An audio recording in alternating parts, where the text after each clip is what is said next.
right. Hello, everybody. Hello, How we hello. doing? All right. So, welcome to the podcast. I'm Gabe, And I'm Santi. and we're gonna be having open floor discussions where we talk about different things in an academic, kind of with the academic approach, and just help better educate ourselves, each other, and hopefully you guys as well. And maybe in the future we do stuff where viewers have interest, points that they're interested in. They bring it to us, And then we just chop it up. We just talk about exactly, yeah. Plain and simple. So today we're going to be talking about one of my favorite topics in the world, the culmination of all of my education in my life, my end goal, my career. What is sports psychology? Sports psychology. So, you know, this is something that's rather new to a lot of people. There's a lot of people in the world that don't even know what this is. I'm constantly having to educate my family on what it is, what it's going to be. I think they probably still think that this is going to be like, oh yeah, this guy's just doing nothing with his life. But we won't bring that trauma up right now. No, not yet. Not yet. No, Not we'll yet. get that. We'll get to that in another episode. But so the reason I wanted to get into sports psych is I played football basically all my life up until the end of high school, right? With that, you see a lot of stuff that goes in and out. There's a lot of stuff that you see as you get older. There's a lot of stuff that you witness, playing football. And I grew up in San Diego, so root for the hometown team. I was a Chargers fan since birth. And one of the earliest since birth, yeah. One of the which I'm starting to regret now because they suck. They're terrible. Oh my god.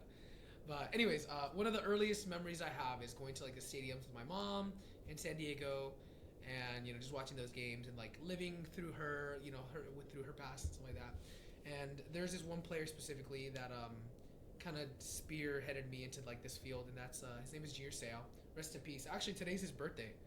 Yeah, Happy birthday. Well, he's dead, but Happy dad birthday. long live him. He was a great person. He was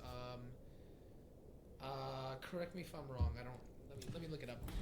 He was Pacific Islander, I believe. Island boy. He was, yes. He was an island boy. It doesn't say.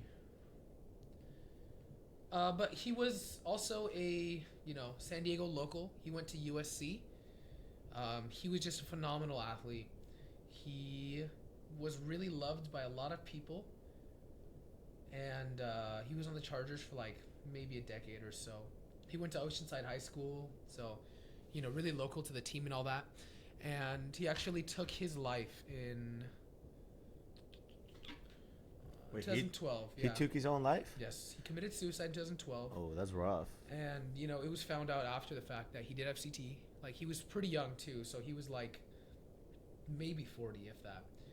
He was not very old, and so like obviously CTE is irreversible. However, suicide is an active decision. For the people that don't know what CTE is, such as myself. Oh yeah. So what is CTE? Let's define CTE real quick. So CTE is chronic traumatic encephalopathy, and basically what that comes from is like the repeated hits over time in football. So that's a classic, Yeah, so I mean it's unavoidable. These professional athletes are doing more and more to where they can protect themselves. But at the end of the day, like these hits, you just take them over and over and over. Especially the guys like Junior Seau, he's a linebacker, so his job is to stop people with his body. And back then, safety is less of a concern, and their technology and the equipment is not as good. So you're just gonna do whatever you can to stop them, whether it's with your head or neck or with your whatever muscles you have. And so what ends up happening is like symptoms are memory loss, confusion, difficulty controlling impulses.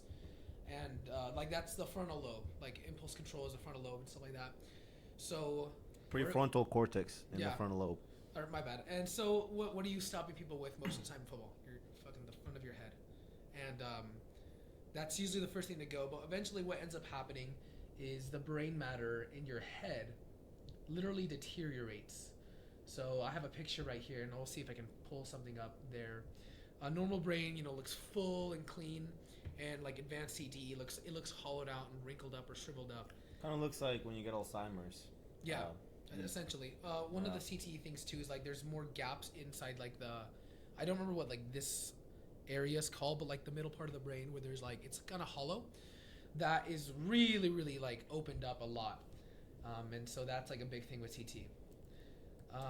But yeah, so my even like as a young kid, my idea behind that was like back to it, like suicide is an active decision. Like you don't accidentally commit suicide. For the most part. Yeah, I mean, there's probably cases here and there, but it's an active decision. So I like with sports psychology, I would like to be in a position where athletes have outlets where they can talk about stuff like that, because he was surrounded by a lot of love. He's still like, even his family, you know, they love him. They still like care for him a lot, and I think like probably having a sports psychologist in his life probably would have been able to give him other solutions or other things to try to do to maybe avoid stuff like that. I feel that in this case it would be important for us to define sports psychology for people that don't know what it is. All right. So, sports psychology, as defined by the American Psychological Association, is a proficiency or otherwise known as a field of expertise that psychologists can specialize in, that utilizes their psychological knowledge and skills to address optimal performance and the well-being of athletes. It can also deal with the developmental and social aspects of sports participation, as well as systemic issues associated with sports settings and organizations. So, the way we break it down. How did you break it down earlier? So you talked about teaching, research, and practice. Those are like the three categories. We like fundamentally broke sports psych down as like... Fundamentally, in essence, it's... I mean, I guess the way I see it, it's a way to maximize the performance out of your athletes. Yes, like performance optimization is... That's fundamentally what it's for. That's the essence of the field of sports psychology. Exactly. And sports psychologists are most common with like professional and Olympic athletes, which are like the best athletes in any sport, right? And so we all know that like those are the best, usually they're the most gifted athletes. They're genetically gifted and they have like the best skills and all that. But the thing is like you can be, you can have all of that, but if you're not in the right headspace, you'll never perform. So sports psychologists, what they do is they try to lock you in, they try to get you in the right headspace, they try to figure out what zone of like excitement you perform best in, whether that's like you perform better low or high, and they just try to figure that out. But there's also different aspects of sports psychology, like there's mental rehabilitation as well. Like I said, it also deals with like systemic issues in sports settings and organizations, whether it's like establishing or killing culture. Some organizations have like a culture to where like losing is okay and winning is like more is something is like a wow factor. So maybe like changing stuff like that, changing that mindset in athletes. There's also other settings where like, even in years past, like racism was a common thing. Well, a lot of like racism was way more not common thing. Racism was way more tolerated in certain organizations, and so working against that and like proper education and stuff like that helps with all of that. And sports psychologists can have a hand in that as well. So I think it's important to talk about the three capacities in which sports psychology operates, which are teaching, research, and practice. So, so there's the way it boils down to is teaching, research, and practice. These are the capacities that a sports psychologist can be used in. So teaching can be divided into teaching, sports sciences, or psychology, while also aspiring to work with athletes or working with athletes for the purpose of performance enhancement. Opportunities can include consulting with teams or organizations with prior affiliations or connections, but can also include full-time consulting positions, although very rare, and are usually credited to individuals who have extensive postdoctoral research and experience. So the sports psych is kind of like a pipeline if you look at it like this, right? If you're going to be a sports psychologist, at some point you're probably going to have to teach.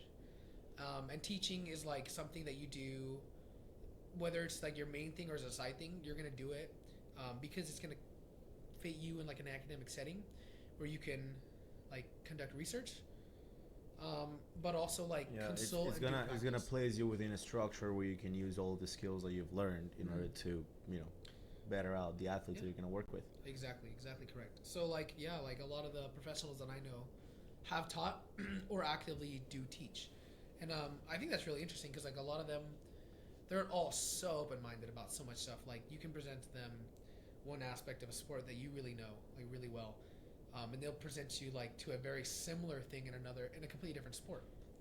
And that's why I love all the classes that I take, because you'll talk to certain, people from way different backgrounds, and you'll have that similar connection.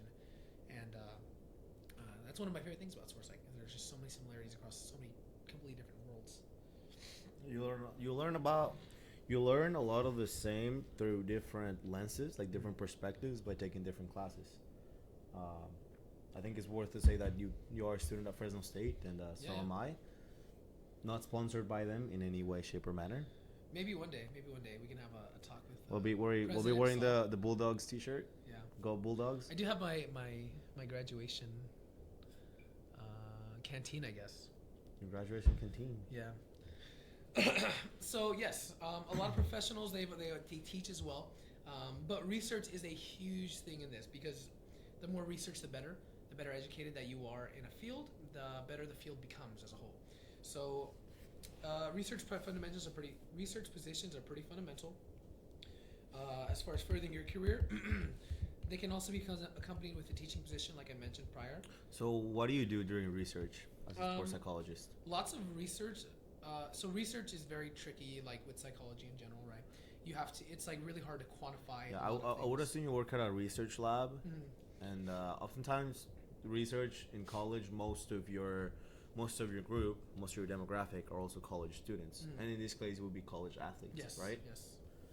So it's very interesting because, like, as we know, psychology is very hard to quantify all the time. Like, it's hard to get data and numbers for certain things that you study. So like.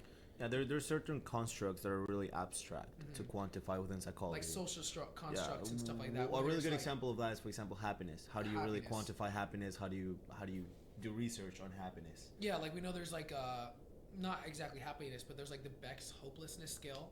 Like that's a Likert type scale that's used to like. We can study depression. To a really good extent, but happiness is really hard to research. Yeah, because with depression, there's like levels of like chemicals that are in your body at any given time, and you can kind of measure that. You can quantify those. Happiness you can narrow is them something down. different. Happiness is something that like comes and goes, and there's all the idea of like true happiness and stuff like that. There's the idea that true happiness doesn't really exist. It's just a temporary state that we get to experience. The default is indeed suffering sometimes. Yeah, but anyways, so sports psychologists or sports psychology is kind of hard to quantify all the time, but some of the things that we can do are like you can research and quantify like results.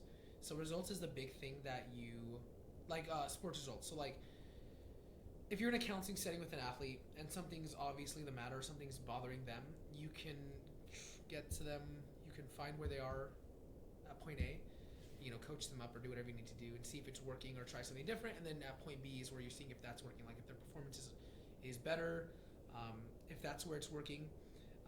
But there's other ways where it's a little bit more tricky and I think that's why it's not like super accredited in all different categories or aspects is because it's tricky like that, like all psychological fields are. But yeah, so for the most part, a lot of research goes is like research studies where you are observing, just because it ends up being so tricky. Well, and I feel that even when results, a huge part of the performance of a team is that sometimes the team will perform better against certain teams, sometimes it won't. So it's really hard to quantify, like, okay, the team won, is it because of what we're doing, or is this result due to chance? Yeah. Which is a massive thing about, like, hypothesis testing and, like, psychology in general. Yeah, and sports is a huge thing. Sports is even harder because you don't have a concrete, like, result every time. You have a result that keeps changing, which is where the team loses, it doesn't, it wins, it doesn't. So, I mean, we all know the concept of momentum, but momentum in sports is such a huge thing. There you go. Like, and how do you quantify momentum? Like, how do you know what leads up to momentum? It's complicated. No way. So, like, just watching, like, because I watch a lot of football. Watching football, for example, like, there's so many different, like, there's so much, like, research that goes into, like, football and stuff like that. But momentum can literally change in an instant. Like, for example, an offense can be driving down a football field, like, dinking and dunking, moving the football really well. All of a sudden, something happens. The defense recovers the ball. Their momentum, previous offensive momentum is killed. All of a sudden, this other team's momentum. Done. And that's not something you can, like, predict. That's not something you can really research. It's like it's a headspace that you kind of just get into, a level of excitement for different people, for different athletes, um, and that's really interesting. And that's not really something that you can really research really. So I believe that with sports psychology, it's a little easier to treat it individually as it is easier to treat it as a whole team, right? Mm-hmm. You can, I guess, do therapy. You can help. You can advise athletes singularly, one by one. But it's really easy once you're talking about the whole group.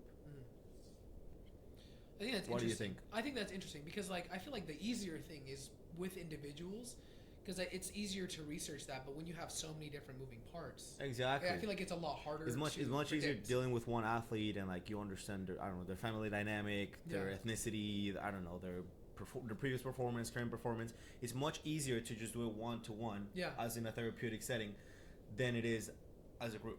Yeah, I agree. Yeah, that's why I agree. And that's perhaps one of the limitations of sports psychology. Like, how do you really get to do therapy or to help out a big group of athletes? Yeah, like one thing we know for sure is like in sports psychology, the main thing is like one-on-one clinical settings. One thing that's not really talked about too much, but is very common in a lot of different psychological aspects is group therapy.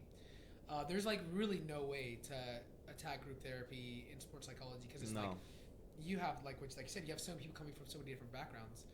Yeah, and it's really tricky to like make sure it all works. Group therapy mostly works and is mostly executed within people that suffer from the same addiction, from the same problem, right? Yeah. And that's like one thing. Maybe if you were to like approach it in a way where like everybody is the same, everybody is the same, like has the same background, maybe that could work. But we know in sports, everybody has different jobs and stuff like that. You all have different responsibilities, and that can make it very, very tricky. That can. I'm not sure if group therapy could ever be performed within athletes as well. Yeah. Also, the fact that we live in a highly individualistic culture, and Western therapy, Western psychology is highly focused on the individual itself, rather than the whole structure that surrounds them. Yeah. That's a big thing about it. Yeah, so that makes it very interesting, especially where like the Western culture, like a lot of sports is entertainment, and a lot of athletes are celebrities. So of course, at the end of the day, you have to be kind of thinking for yourself and about yourself. Like you have a lot of collegiate athletes that will sit out games at the end of the year because it's like, they're starting to look at going pro, or they want to make sure that they're not playing in pointless games to ruin their chances for their next college season. They don't want to suffer an injury. Yep. And they're really just thinking about themselves, and that kind of does hurt a team dynamic a little bit because now you have other players who are not as maybe favored or coveted. And now they're looking at them, and they're they could be thinking like, oh, this guy thinks he's, Yeah, and I feel like football is also highly individualistic. Like, for a sports that you play as a team, and for a team that's as big as football teams tend to be, it's highly individualistic. You're thinking about your own performance. I mean, there's sports gambling in which you're betting on the performance of a singular player. Like the whole point of football, rather than working as a team or winning as a team, is for the personal player to go up in the rank or to move up in their own career. Yeah, and it's really funny the way if you look at like contracts and stuff like that, you have like some players nowadays, like I can't even think of anybody off the top of my head. Who just sat out last year? Yeah, anyways, year in and year out, you have players that sit out of like early team activities because they refuse to practice and be a part of the team until they've got a contract inked in and like locked in that they're going to get paid. And I understand that, of course. You're putting your body on the line and stuff like that, but like I said, it ruins team dynamic. Like the 49ers this past year were a great example of that. They had like a receiver, Brandon Ayuk, that like essentially missed out on all summer and like fall camp because he didn't get a deal done. I think Nick Bosa was doing the same thing for a little while, maybe this year. And what it does is it kind of ruins like team dynamic. It makes people look at you poorly, and then there's like media stigma going around. You're looked at as like this individual. You're not really willing to. You're looked at as someone who's not really willing to be a part of the team and this and that. So a lot going on with that for sure. Yeah, it's a little ironic. Again, the idea of teams. Such a team sport, and you have such so a team many sport, and it's highly individualistic. Yeah, it's quite ironic. But so moving on to the next point, we have the third capacity of sports psychologists is practice, and that's kind of what we were talking about, like clinical and counseling services. These are just different services that can be provided to athletes or sports related clients. Um, One thing I do want to know is full-time positions for practice like this are extremely rare. Like you'll find it's like very rare for like one person to like all of their income or all that they're doing is just a sports psychologist. And that's I would like to say that's I would like to say that that's less of like those jobs being hard to find. I would like to say it's more because like a lot of these people like to do many other things to advance the field. Because the people that I know, like they're in academia, they also research and they also consult, and that is a lot for one person to do. But like the things that I know that they're looking into or researching, it's because like they want to further educate themselves, or they want to help out this organization or this team or whatever. And there is what's his name, Dr. Wade Gilbert at Fresno State. Shout out that guy. That guy's amazing. He is a tenured professor there. He has I think he has a PhD. Him and his wife actually, they run the sports psych department at Fresno State, and he actually has a position on the IOC, which is the International Olympic Committee. He's like on their mental health board. So I remember when he told me that for the first time, I was like, wow, he's been to Brazil, he's been to Tokyo, he was there in 21 when they had the Olympics there. He's been to Toronto and stuff like that. And that's super cool, but that's not a full-time position. Like that's once a year for a few months, and then he's back to Fresno State, or he's back to doing whatever he's doing. Well, it's fun because it really keeps your life being different. It kind of kills a lot of the monotony that you can normally have by just keeping your 9 to 5 and doing the same thing on a daily basis. That's a beautiful thing about the field of psychology in all of its extent, is that you really get to do different things if you want to do it. Like if you don't want your schedule to look the same all the time, it's doable within psychology. Very doable. And for like guys like you and me that like that change and like all that stuff, that'd be really, really interesting. Exactly, it's more engaging. And he's very lucky to be in that position. Obviously, he's worked his ass off, I imagine, but he's got to meet multiple Olympic athletes and deal with all these really, really cool, rad people that are essentially giants of this world. Like they're the best in these things in the world. It's really, really cool. And so that's the practice aspect. I haven't touched on this yet, but there are like other people that I've heard or seen. Like I watched the Masters a little bit last year. I don't remember who it was, but that's one of the 4 major tournaments in golf. The Masters, they do it in Augusta, Georgia. Okay. And really, really like hard. It's like the hardest. It's one of the bigger tournaments, but it's one of the hardest to qualify for. But I remember watching like them warm up and stuff like that. And one of the golfers, he had like employed, just for him, he had employed a personal sports psychologist, and she was actually there with him like on the range, talking to him as he was like practicing chipping and stuff. She's like that. You got this. Yeah. Believe in yourself. And that's the thing is like I can't even imagine what she was like talking to him about. Yeah. I remember I don't remember what her name is off the top of my head, but I remember looking her up. She only had a master's. She only had a master's in sports psychology, and that was like that blew my mind because it's like, what a lucky guy. Perhaps sometimes all you really need is the support and also the money to be able to afford a professional holding your hand while you're working. Yeah. And I think what I also saw was that she was part of a firm, or she was already part of like an organization that like employed people like that out to athletes, something like that. But it's very cool because that country club, the Augusta Country Club in Georgia, is one of the hardest places to get into in the U.S. Like you have like what's the big 4 on the East Coast? The big 4 on the East Coast? There's like a military fort that's like super hard to get into. Do you know off the top of your head? No. But Augusta's like up there in the U.S. is like really hard places to get into. They have it's a country club, so you have to be a member and stuff like that. So like this random lady's just there. She probably doesn't even really care about golf, which is super funny. I mean, you don't have to. Yeah, I guess. When you're getting paid how much she's getting paid. You just do your job, right? Yeah, I'll be there. If you're playing chess, I'll be telling you, yes, you got this. You got this, yeah. I believe in you. But yes, so one of the cool things about sports psychology is there's so many different approaches and therapy styles that you can use when you're like getting into it. There's some ones that I've seen that work better than others, but like at the end of the day, it has to be specific to that athlete or that. I guess more than athlete, not really that group. Yeah, sort of like a custom-made therapy Yeah. according to your client. And one thing that's very common is like CBT, cognitive behavioral therapy, where you're like trying to really be aware of like what's going wrong and then help fix that, like actively change those behaviors. One thing that I've learned about in the past year is it's called the strength-based approach, and this is with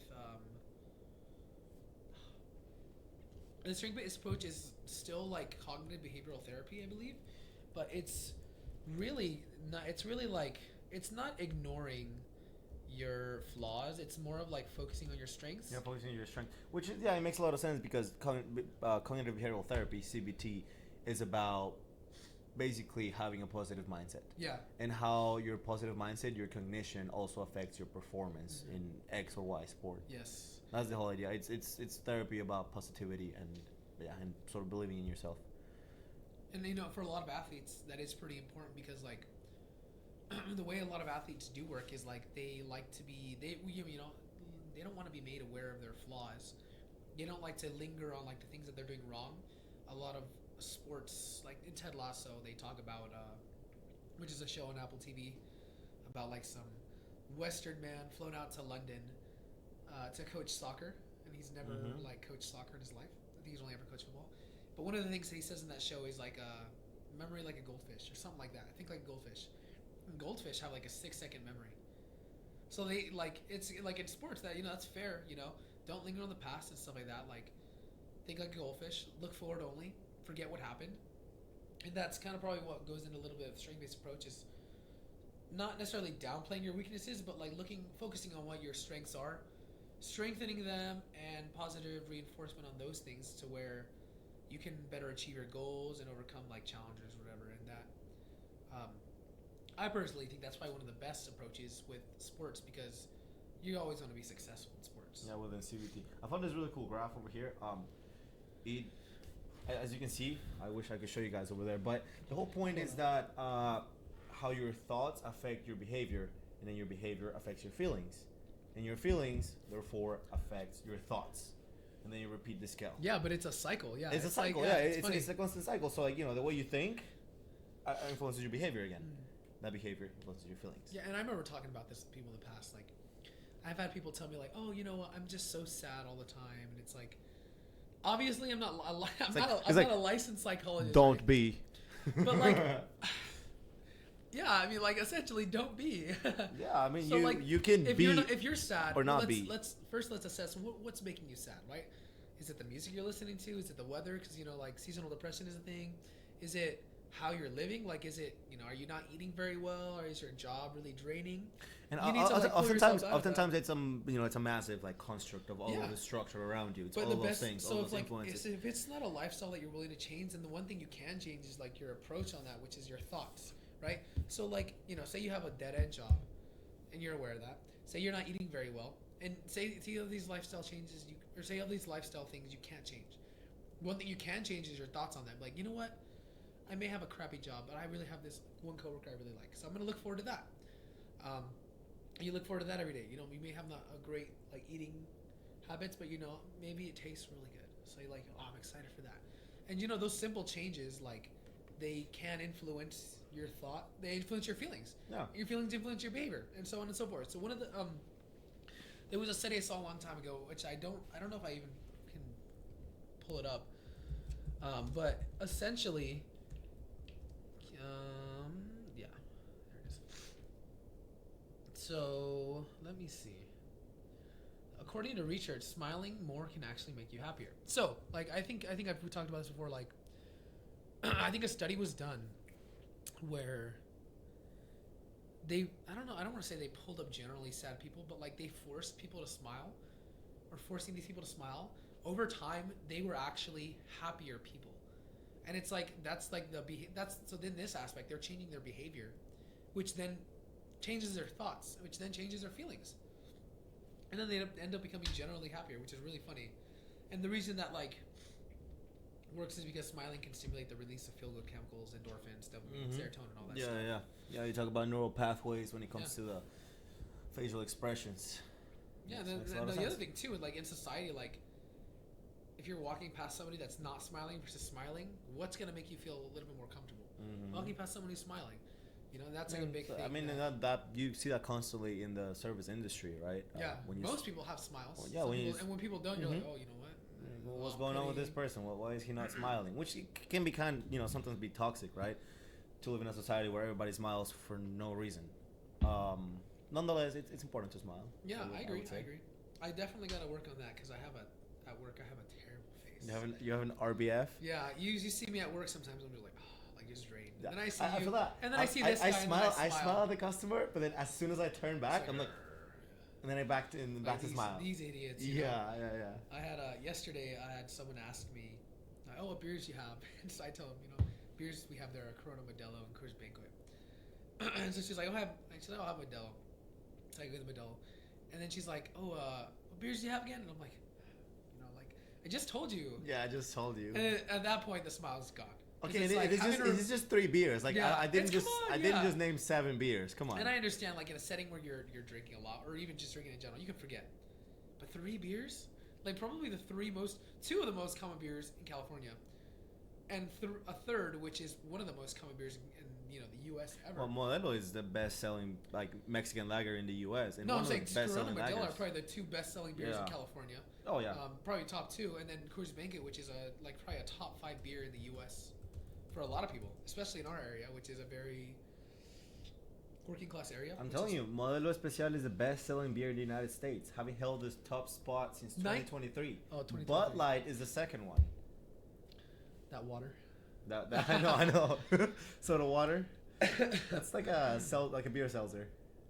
A beer seltzer. A beer seltzer. But yeah, focusing back on what we were talking about. Oops. Let's see, where was I at? So yeah, those are different approaches that you can look at when dealing with rehabilitation or optimizing performance and stuff like that. So far, to summarize what we've talked about the capacities in which sports psychology can be used, which is teaching, research, and practice. We've talked about the different approaches to therapy, in this case CBT, cognitive behavioral, and as well as strength-based approach. And we've defined what sports psychology is, and got two big points there that I'm going to cover still. The first is I just kind of summarized what the different aspects of what sports psychology is and how, trying to help everybody better understand all that. So the big thing is it can address many different topics, including the best manner to raise gifted athletic children to help foster an environment that leads to their success. So this is where I may start sounding a little crazy, but there is research that certain sports help better develop children. So first off, be better humans. Yeah. Second off, be more social and all that. If you look, I feel like this is more of a sociological approach to sports and to place where are sports placed within human development, and why do we create them and why are they still so popular? Yes, they're popular for the people that watch the sport, but how does it affect the person that plays the sport, right? Yeah. In most team-based sports, as a kid, you're learning a lot about how society works by working as a team. You're learning that you have to carry your own weight, you have to perform, you have to do this, you have to do that. You're learning responsibility. So yeah, it makes a lot of sense how sports, how playing sports can change you as a human. This is, I feel like as humans, we've almost always played sports ever since we became safe from getting eaten alive by other animals or species. We've started playing sports.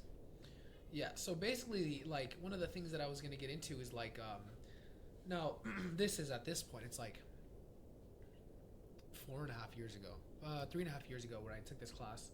So way back there in the brain, but there is certain sports that you want to get into. That, there's certain sports in certain areas of coordination skills that adults have that there is.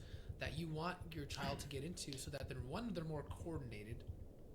2, it helps with development and all that, and then 3, it helps with the social aspect of you need to raise children to be social, because it's healthy and all that.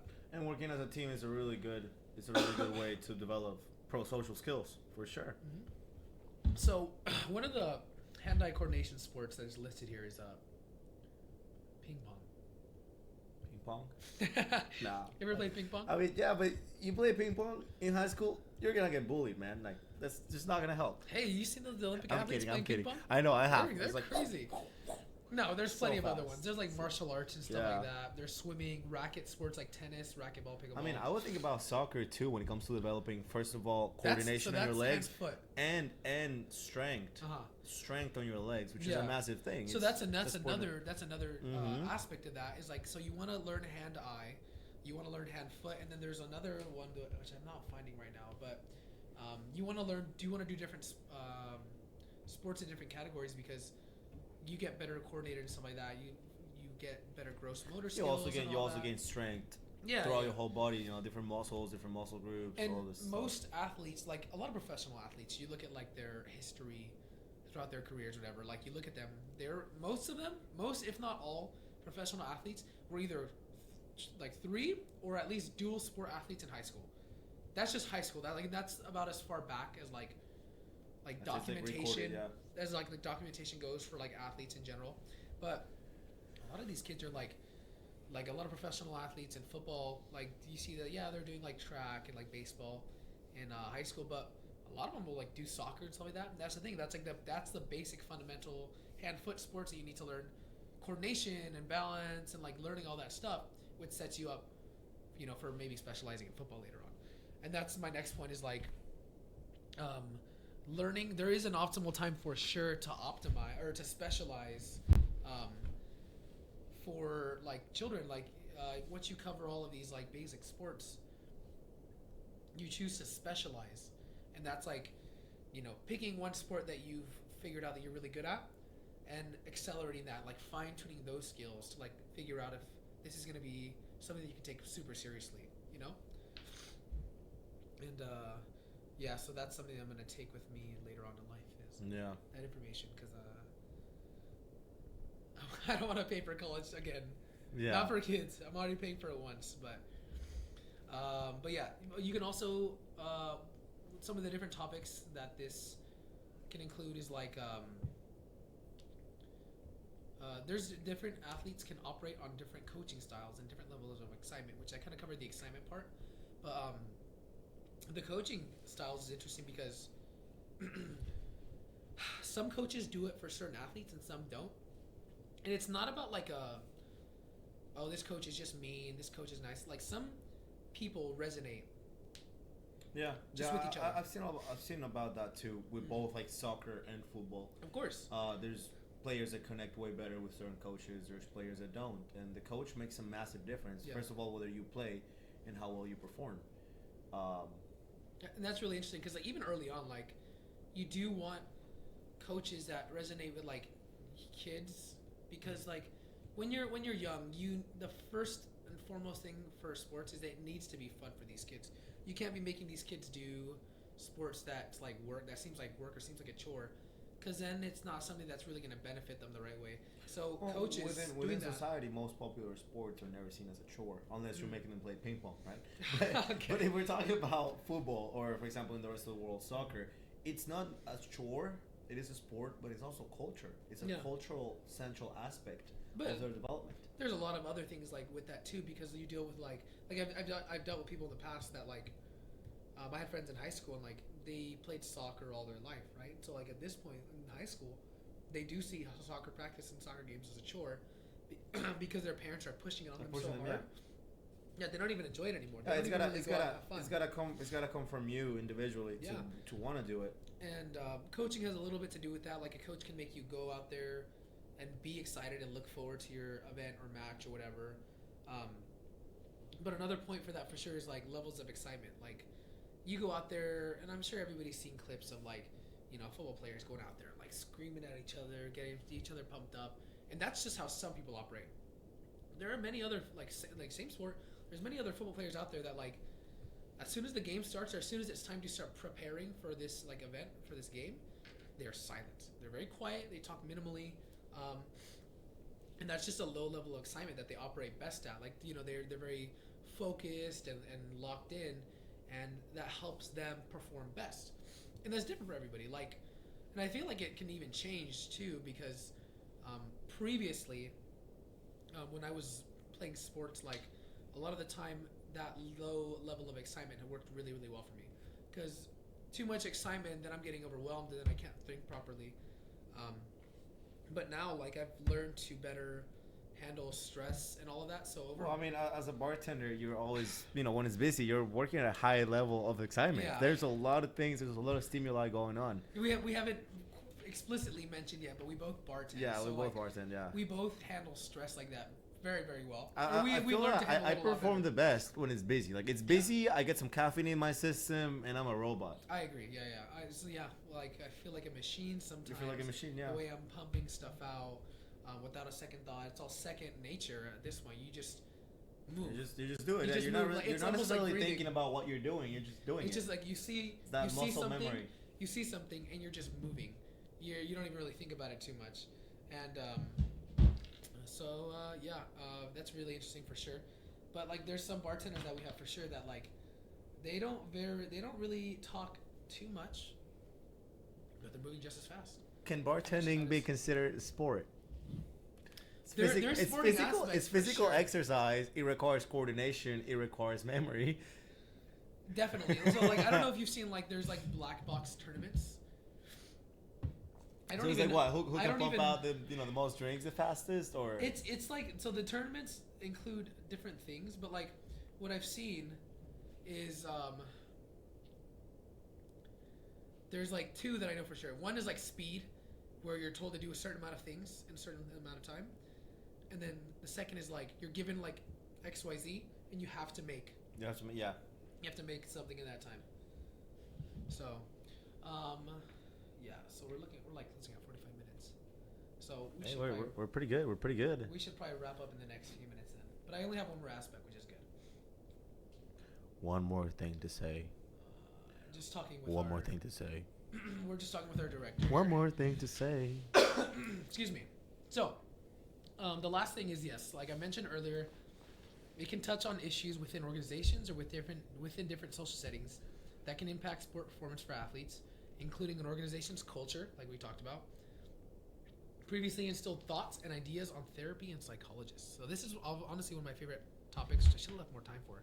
But we talked about the culture thing, so I won't like double down on that. But the previously instilled thoughts and ideas is interesting because like a lot of professionals in like sports, they've worked really, really hard to get where they are.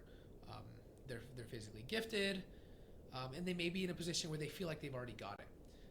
And even like a lot of like minorities like us, with those backgrounds, they look down on therapy and psychology in general. So trying to deal with like those people in these aspects is really interesting because like they already don't kind of respect what you're doing. So trying to get through to them and trying to help them understand that you're only there to help them, it's tricky at times. It's interesting, like, because you're talking about dealing with like high self-efficacy athletes. Yeah. Like these are people that they know what they're doing. They know how to get what they're doing to work best already. But not everyone is in that stage, Yeah, right? Like exactly. not everyone has that I guess inner belief in themselves or like the confidence to say, I know what I'm doing. The talent. There's so many things, right? Some people don't, and that's when they need people like you. Yeah, one day for sure. But yeah, and that's one of the big things that I'm gonna circle back to is like mental health has become more and more. It's become less stigmatized, right? Especially in sports, which I think is great because a lot of these athletes are on a platform where they could definitely like make it more known to be like it's okay to deal with these issues. Like there was Well, I mean, athletes also deal with the same issues that most regular they're people do, they're right? regular people. They're at the regular end of the day. people, They're yeah. regular people. They're just in like very lucky positions. They happen to play in a sport. They happen to be professionals at a And sport. it's great because a lot of people that they're looked up to in a lot of aspects. So it's good that they're destigmatizing these things and making it okay to let it know that we deal with these issues as well. So yeah. Anything else you want to cover there? Not necessarily. I don't even know why I approached the mic so close, but no, I feel like it was a really good talk. Yeah. I'm not an expert on sports psychology. Me either. Right? I just know a little bit more than this guy because it's what I'm getting into. Yeah. Maybe we That's talk what about you're narrowing down into. neuropsychology one day. That would be fun. I mean, I still have to learn a lot about it, which is Yeah. what I want to get into. Isn't it funny, like the brain, like your brain talking about neuropsychology? I know. It's funny It's because like talking about we're itself. using our brains to study the brain. It's very like it's very meta. I always see the thing like, who figured out to name the brain the brain? You know, did it figure it out itself? I don't know. The brain. I mean, yeah. Oh, he's hiding back there. So yes, so I do want to finish off with just something funny here. So what? Are you gonna use a dad joke right now?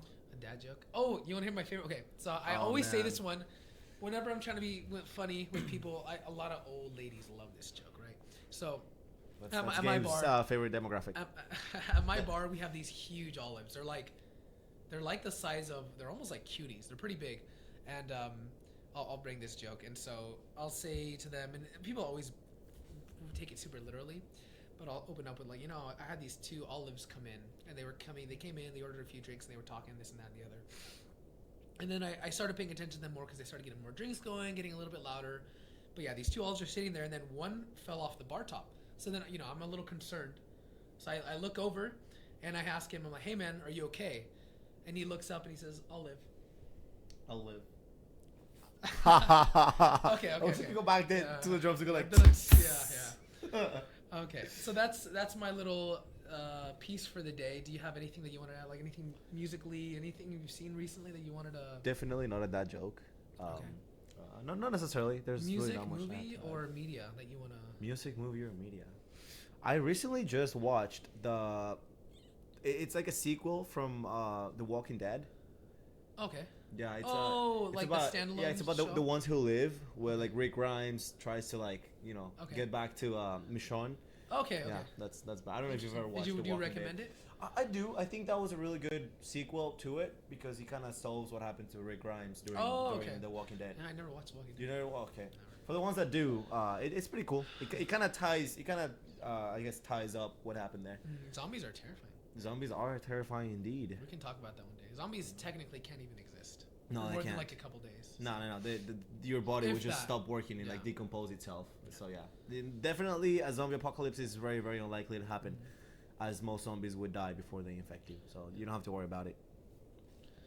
So yeah, I think that's all for us today. We will see you next time. We will see you next time. See you